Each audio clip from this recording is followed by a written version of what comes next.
Hello and welcome once more to Red Gaming Tech. My name is Amata. Today is the 30th of April and this time I have some news for you regarding Wolfenstein The Old Blood.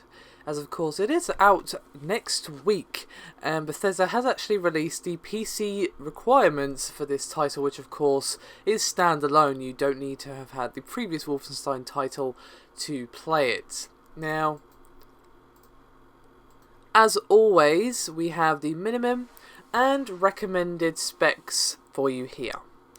Now, minimum OS is, as you'd expect, 7 or 8. I'm assuming 8.1 would be fine as well. It's not listed here, but I doubt it wouldn't work. CPU is Intel Core i5-2500 at 3.3 GHz or an AMD FX 8320 at 3.5 GHz. Memory is 4 GB of RAM. Graphics card is a Nvidia GeForce GTX 560 or an AMD Radeon HD 6870 with 1 GB of VRAM for both. Hard drive is 38 gigs, so pretty hefty, but not the highest we've seen for a next-gen title by any stretch of the imagination.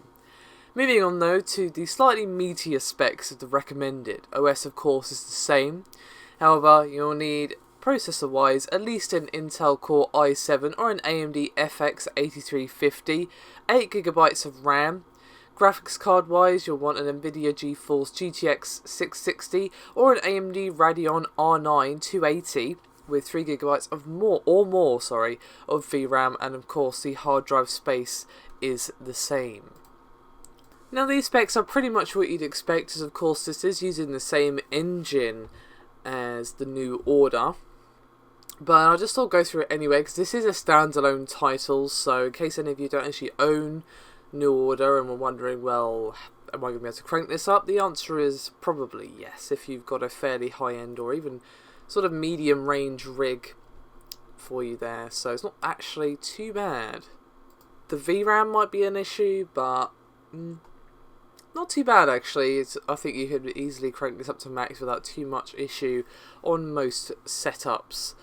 Anyway, that is me done for this video. Thank you very much for watching, and I'll see you next time.